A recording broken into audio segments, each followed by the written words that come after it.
Assalamu alaikum to my lovely nurses. So I hope you are all fine and your family is also good. So today our lecture is ECG interpretation. For the ECG interpretation, you have to understand the pattern of the ECG. The ECG, there is some waves P, Q, R, S, T. Now we will discuss about the P, Q, R, S, T. What is P, Q, R, S, T? The P, Q, R, S, T. The P is atrial contraction starting from the P wave. Depolarization,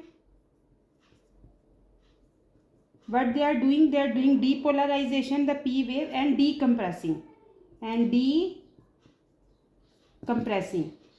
the P wave. Now the QRS, we will talk QRS wave. This one we are telling QRS complex. The QRS altogether is QRS complex. What they are doing? Ventricle contraction.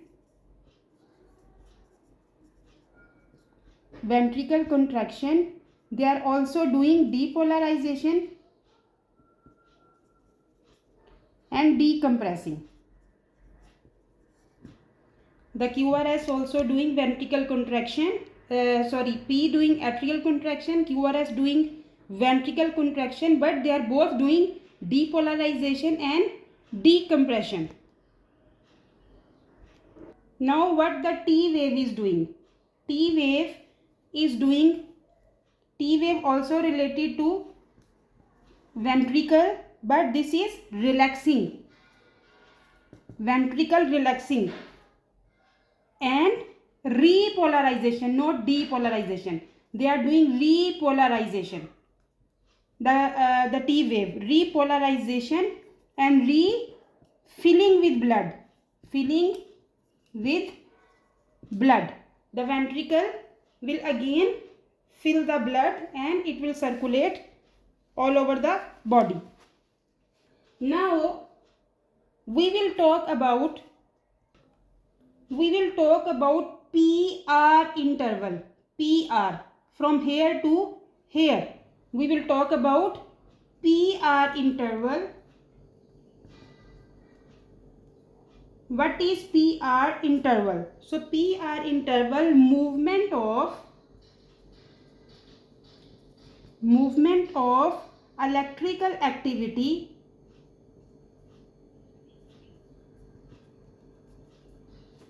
from atria to ventricle. So what PR interval? PR. See, P is related to atria. Now they are and the electrical activity going to the ventricle. So the movement of electrical activity from atria to ventricle. This is PR interval. The second is ST segment. ST segment from here to here. Before we talk PR, now we are talking ST. So what is ST segment? The time between ventricle depolarization and repolarization. See, in the P is doing atrial contraction and depolarization. QRS is doing also ventricle contraction but depolarization. But the T is doing repolarization. So from ST, here depolarization finished, now repolarization start. So the time between ventricle decompression to ventricle depolarization to repolarization. So that is ST segment. Now QT interval. QT. Now from here to here. First PR interval, then ST interval, now QT interval. What QT interval? Time take from ventricles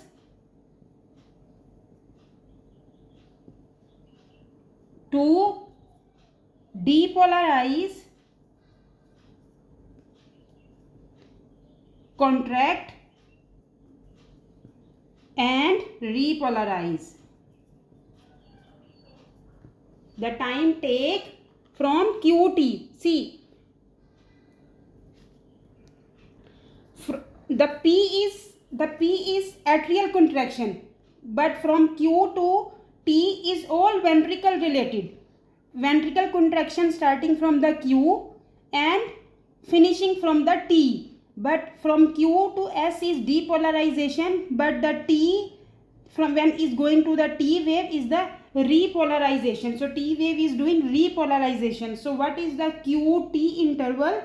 The QT interval time take from ventricles to depolarize, contract and repolarize. So this is PR interval, ST segment and QT interval. Now what P wave? Number one is P wave. We will talk more about P wave. So P wave always identify and examine the P wave. So what we will see in the P wave, the P wave should be present and upright. Should be present and upright. The P wave should be upright. Number 2, comes before QRS complex.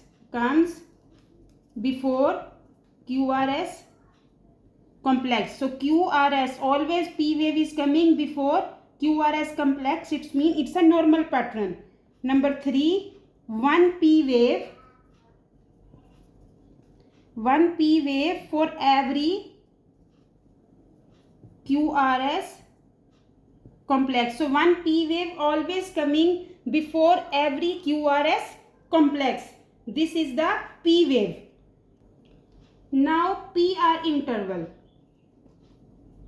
What is PR interval? Mean how we will calculate this one, and what is the normal PR interval? So for the PR interval we have to measure it.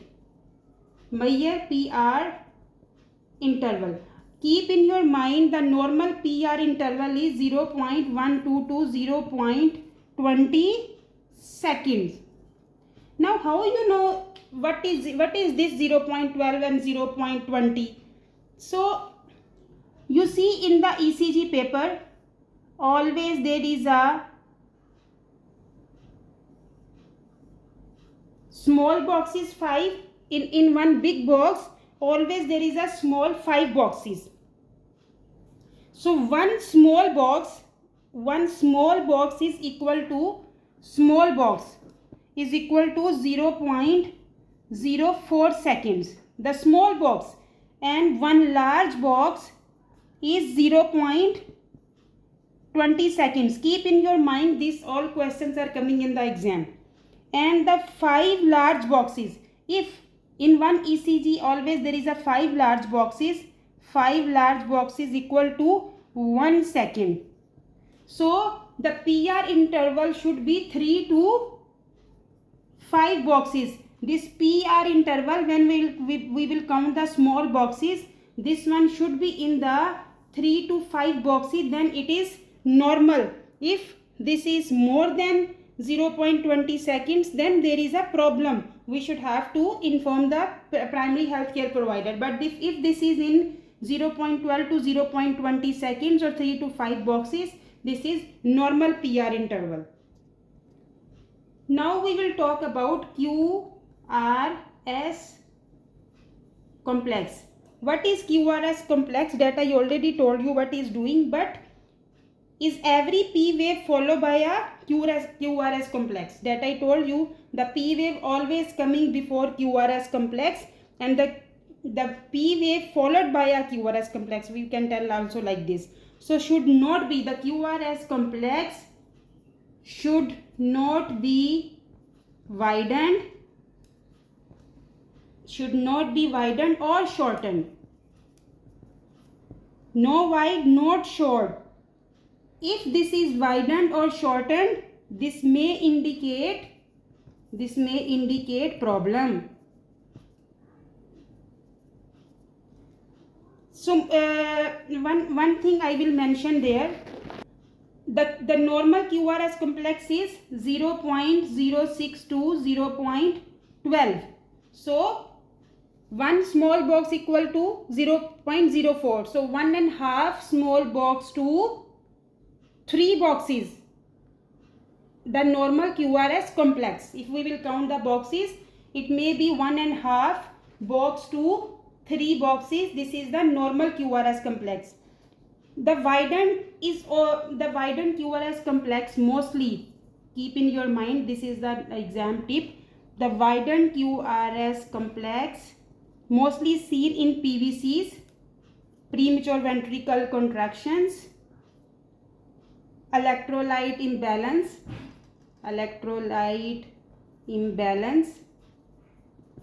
and drug toxicity. If patient came with the PVCs or electrolyte imbalance or drug toxicity, when we will observe the ECG of the patient, the QRS complex is widened. Now what is RR? R, there is a R and the other ECG R. For the RR interval, I put there 2 ECG patterns. So what is RR interval? This is R. So R to R interval. When we are calculating the heart rate, we always count from R to R interval. So it may be regular or irregular. Maybe bradycardia, tachycardia. So this one are always we are counting RR interval. Now how we will calculate the heart rate? For example, we will talk about this ECG first. Example, in this ECG we can see this is sinus bradycardia. But how you know this is sinus bradycardia? Okay, one you see in the picture, the ECG pattern is normal. P wave coming, QRS is there, T wave is there. There is no any problem you can see in this picture, in this pattern. But yes, you can see, because this there is irregularities, mean is not coming like properly, is too much long. So from the pattern you see, oh, this is bradycardia. But how you know this is bradycardia? So we have to count the heart rate. So there is a 2 methods. Either you will count the large boxes or either you will count the small boxes. For the large boxes, see in the ECG, if you will see down, there is some boxes. So I will count the large boxes from R to R I will count. So first I will count the full boxes. 1, 2, 3, 4, 5.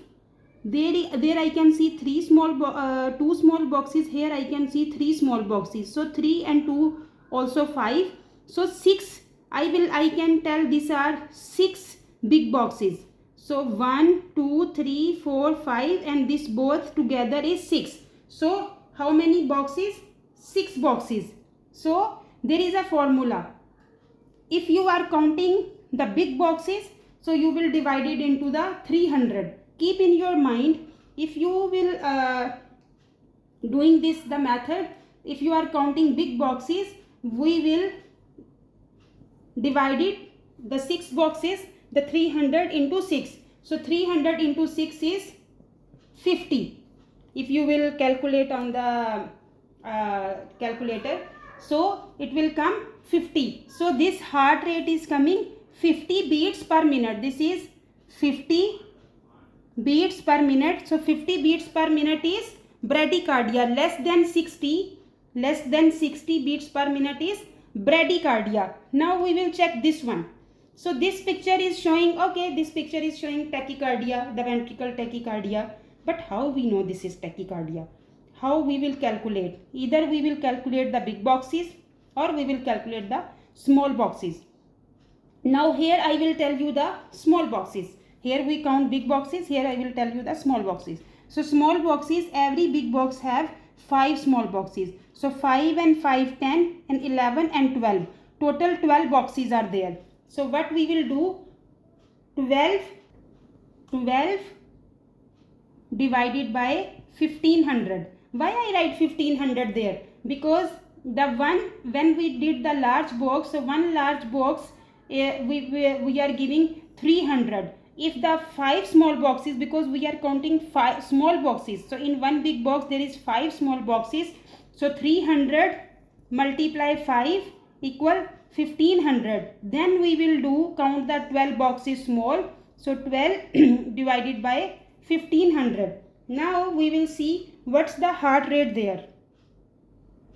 So 1500 divided by 12 is 1 equal 125. So this heart rate is 125 beats per minute. So this is tachycardia. 125 beats per minute is tachycardia. So tachycardia more than 100 beats per minute is tachycardia. More than 100. If is more than 100, more than 100 is tachycardia. Less than 60 is bradycardia. So like this you will count the heart rate.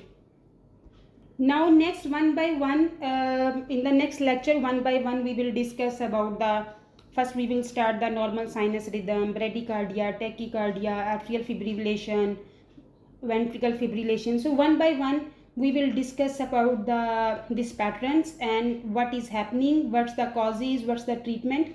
We will discuss one by one. So I hope you like this lecture, and please, if you like, subscribe and share my channel with others, and take care of yourself and your family. Allah Hafiz.